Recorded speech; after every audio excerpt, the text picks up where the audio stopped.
welcome to England. Thank you. Is this your first time over here? Yeah, I've never been to Europe, actually. I think, is Turkey Europe? Yeah, I've been to Turkey, that's it. Never been to England, though. Yes, the first time. How did this fight come together? Obviously, you're replacing Darren Till on the card, but how did you hear about it? How did they come to you, and what made this happen? Oh, it's not nearly as cool as you guys think. I was leaving conditioning, and my manager runs up, and he's like, hey, how do you feel? I'm like, good. He's like, can you fight in 2 weeks? I'm like, yes. And he's like, you want to fight in England in 2 weeks? I'm like, sure. Who are we fighting? And he's like, oh, Jack Hermansson. And I was like, yeah, I feel fine. There's nothing else going on. Like, let's do it. When you look at the fight itself, is there any part of you that thought, you know what, this is a tricky fight, it's in another country, there's jet lag to consider? Any part of you think no? I literally said yes before I knew I was fighting Jack Hermansson, because my first actual question was, what are they paying me? And once he said that, and I was like, okay, like I was already in. So, I could have been fighting, like, I don't know, like, as long as it wasn't Yoel Romero, I didn't care. He's not in the company, so it's my one guy I'm actually afraid of. But it's a tricky fight, sure, but, I mean, what's the worst that happens, guys? I lose. I'm like, okay, I've got 8 losses on my record. Like, I'm not really worried about that. So they pay me a bunch of money. I get to come to England. I get to fight in O2. So, like, why would I say no? Without getting into specifics, how much more are you getting for this one than like your last fight, percentage-wise? I've at least doubled my pay. Like, probably more than double my pay. Like, What's not to love? Yeah, why not? Yeah. How do you see the fight playing out? When you say it's a tricky opponent, what exactly do you see him bringing to it, and how do you deal with it? The way I describe Jack is a very opportunistic fighter. I feel like there's never his base plan is to get the takedown, but what he does with it and how he gets it is more whatever comes, whatever he can latch onto, as opposed to having like a set path to victory. So, the Joker nickname fits, man. He's very random. He's very unpredictable. So that's a bit of a thing you can't plan for.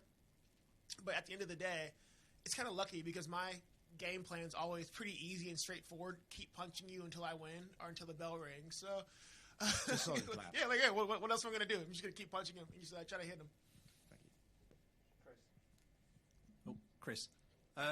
You were up against an elite grappler last time out in Rodolfo Vieira, and you had sort of a floor is lava approach to the grappling exchanges. Are you going to be a little bit more willing to go to the ground against Jack, who he's kind of got sneaky good submissions, but maybe he's not renowned as being as elite on the mat as Vieira? I still kind of want to play the floor is lava because I'm very, very, very confident in my submission defense. I've got like 1 submission loss in 40 fights, and that was 10 years ago. I'm very, very hard to submit, but also Jack Hermansson's way more comfortable punching you in the face on the ground. And like, there's no point in getting involved in that. I don't want to play that game with him. Like we said, I think Vieira is probably the most decorated grappler in the division, or like maybe in the company at this point. But I think Jack's a little bit more much more experienced as a fighter, and like I said, man, he's opportunistic. The Joker moniker fits. You don't know what he's gonna do. There's less of a plan and more. He's just like, I got this giant bag of one trick ponies, and I'll just keep doing it until something wins. So we'll still play the floor is lava, but I think he's a better wrestler than Vieira, so it's a bigger risk. Talk to us about your corner team for this one. You've got 1, maybe 2 notable names from this side of the pond who are going to be backing you up in the corner on fight night. Yeah, man. So depending on how the commission's going to do it, hopefully I'll be able to have Brandon Lockman and Darren Till in my corner. Darren for sure. We're trying to get Brandon in, and like commission's kind of like, you can't do that. We're like, can't we though? Like, come on, guys. But I've been friends with Brendan for a long time. We lived together. He's kind of got a similar story, and just a really good guy. And then Darren, I've known him for about a year now. I met him in Kamzat in Vegas, and I was like, hey, I know it sucks you can't fight. Being injured sucks. You can't really do anything about that. But I'll fight him for you, and it'd be really helpful if you were around. It'd just be really funny. And he's like, yeah, sure. So that's how that came to happen. There's no, like, giant strategic game plan. Afterwards, I'm like, okay, it is kind of cool. You do have, like, knowledge of it. But my initial thought was this would be funny as hell if Darren Till was in my corner. And he was like, yeah, he thought it'd be funny too. So, that's how that happened. Last one from me. And it's not about this fight. It's about a fight that happened a couple of weeks ago. I spoke to you on Radio Row in Vegas about Sean Strickland and the tactics that he may or may not adopt for that fight. Didn't I call? Like, I was like, we don't really know. Like, we know how he can win, but we don't know what Sean's actually going to do because he's a crazy person. So how has the unpacking of that result been in terms of the team and how you guys have sort of gone through that and what's been the reaction within the team? There's no unpacking as a team because we all knew okay, Sean knows how to win this fight, but everyone in the Strength Tour is like 50-50 shot. He comes out here and decides to kickbox. So we were all aware. It sucks to see your teammate lose, but Sean's aware that he did this Sean Strickland's way. And like I told people, guys, at the end of the day, you can't stop Sean from being Sean. And easy way to win that fight, but he's like, I'm not going to allow my pride to allow people to say I ran from him or was scared. So Sean fought the way he wanted to. So it sucks to see your friends lose, but he accepts it. He knows what happened. It is what it is. Chris, just going off of that, of course, Sean fought Hermansson before, so has he given you any advice? What's the preparation been like with him in the run-up to this fight? It was really helpful. He fought Hermansson. The fun part of that fight was I was one of the Jack, even though I'm 5'10", I was one of the Jack Hermansson stand-ins. So I had to spend a few 2 weeks learning how to be Jack Hermansson and certain entries and whatnot. So I feel like I know Jack pretty well at this point. We're gonna have a conversation. I know his likes and dislikes, what he wants for dinner. So that's useful. And then it's always nice to have a guy who's fought somebody around, just this is what we're looking for. This is what I had trouble with. Me and Sean are very different fighters, but there's kind of some overlap, and we've trained together for 6 years now, I think. So there's a little bit of overlap. It's been helpful to just have that. Sean's actually pretty good at pretending to be anyone in training.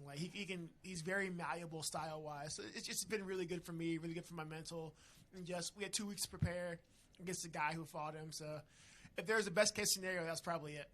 Did that give you then extra confidence? Was that easier to say yes to this fight, knowing that you've kind of prepared for him already before with Sean?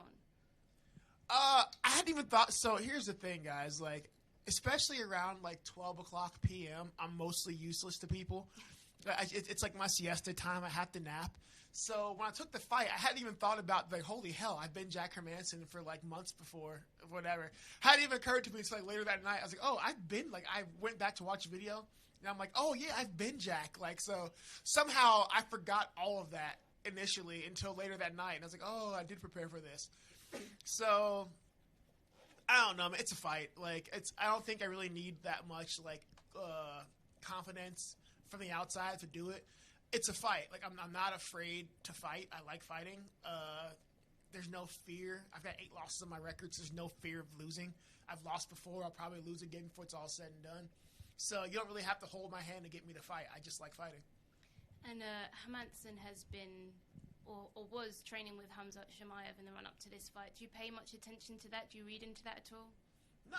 I've trained with some of the best people in the world. I, too, have trained with Khamzat when he was in Vegas. Okay, it's cool. It's useful. Yeah, that's how we get better. But at the end of the day, unless they plan on jumping me, I don't really think it matters. And last one from me. What do you think a win does here for your career? That's kind of the one that's crazy for me, man.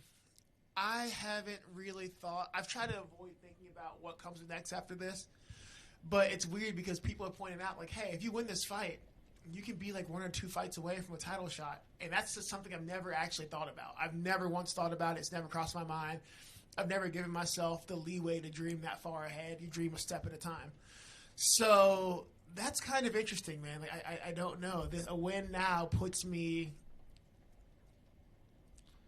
Let me back up for 1 second. My goal, and I've always said, my goal in fighting was to go as far as I can go. I never said I want to be a world champion. I want to be this guy. My goal's always been to go as far as I can go. For my own personal sake, and for me, I can't quit before I got there because I had to justify the sacrifice that I've made and the people around me have made. So my goal's always been to go as far as I can go. And I think winning against Jack puts me in line to see just how far I can go. Puts me very close to the top, and that's more important to me than anything else. Just being close to the top and seeing how close to the ceiling am I going to be able to get. Hey, Chris, right over here. Chris, I want You're to not expand. British. I know, right? Are you British? No. Okay, I'm I know? I've seen you before, haven't I? We've talked, haven't we? Yeah, we played the game at Radio Row. God, yeah, okay, all right. I'm like, yeah, you're not British at all. What's going on here? I know, I had a long flight. Chris, less than 12 months ago from Fight Night, regional scene, and now several fights into the UFC, you've built up a fan following because of the way you've taken the fights, because of the matchups and everything. How do you describe these last 12 months for you? These last 12 months have been very exciting, but much the same. It's exciting because I've always wanted to be like in the UFC. My goal was to always get here and see as far as I can go as far as I can go. And I've had things go wrong at every turn to prevent me from getting to this point. And to finally be there is one thing. But after that, not only am I here, I'm 3-0. There are people who like me out there, which is interesting. That's new to me, and a lot of fan support. And it's been insane, man. Like now I'm a co-main event on a card in England, so it's been a crazy 12 months. But at the same time, nothing really has changed for me as a person. I still drive the same piece of shit car, even though I've got a lot more money in the bank. I get up, I go to the gym, I go home, I play games, I sleep. I'm not doing anything new. The experiences are insane, but as a person, I try to remain the exact same person that got me here. I have to work hard. I know I have to work hard. So, cool new people, talk to all of you, do the Fan Expo. I'm in London now. That's absolutely awesome. But as a person, my day-to-day, nothing changed. How many more fights do you want to have before you're comfortable buying yourself a new car? So I've never owned a new car. Never once in my life. Never once. I'm 35. Never once owned a new car. Hell, I think the most expensive thing I've bought since I got in the UFC was a computer. I got a new computer. And that was like $3,000. And I was like, oh, can I spend that? And then I'm like, you know what? Stop being cheap.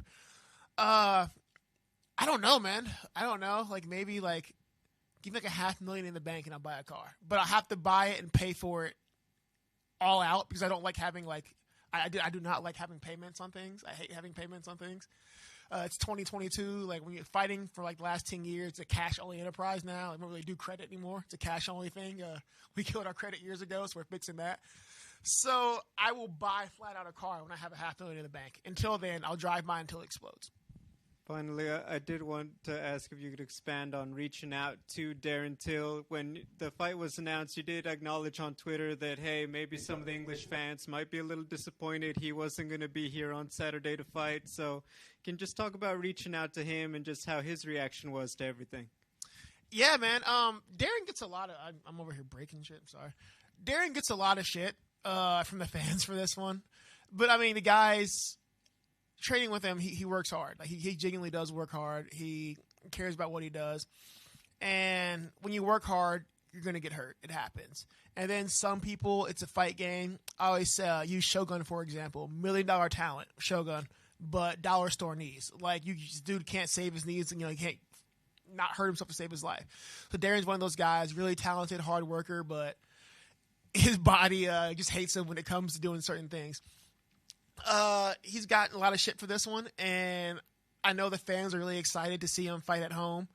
They love him. You guys love him, and there's a lot of disappointment about that one, but I got a lot of support as well. So for me, I thought it'd be fun. It'd be fun for the fans. Hey, I know he's not fighting. I know it sucks, but you can't change injuries. But just to have him here, let him have that energy. And I thought it would be fun. I thought it'd be really fun. I hit him up, and he was down for it. I've known him for a little bit, so he was fine.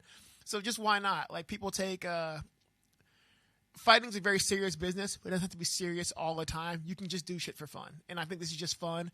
It's fun for me. It'll be fun for Darren. It'll be fun for the English fans. So why not? What do we lose?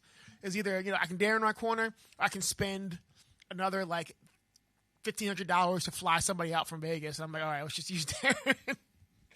Thank you. Hey, Chris, what are the odds that you'll walk out to Sweet Caroline? Are there actual bets taking place? I think so, yeah. I am not going to ruin it then. But there are bets taking place. But it would be amusing, right? But then again, I'm not going to say anything on it. I wish I could, but I'm not going to say anything on it. And then Tim from Sports Kita here. Just a quick question: what kind of car are you actually driving? What are you driving right now, man? 2006 Hyundai Sonata. Ooh, that's a classic. That's a good. It's a great car. I got it for really I got it for like $4,000 when I moved to Vegas, which was nice since I've had it for 4 years now. It runs fine. It's a piece of shit, but it's my piece of shit, and I appreciate it. And the post-fight celebration meal. What do you want once the fight is done? What time are we fighting here? I think you're going to be around 10 p.m. It's going to be late. So I do enjoy getting ice cream after fights, but I've had my heart broken so many times from the regional scene because I'm always main event. So by the time you finish, everything's closed. So I really like ice cream, maybe some wings, some French toast, and a frozen margarita would be my ideal meal. And one last one for you. And I know you probably don't want to answer, but who do you want next after this fight? It's not that I don't want to answer. It's the fact that I don't know. I know, isn't Jack number 8? Sean is 7, so directly above me is my boy.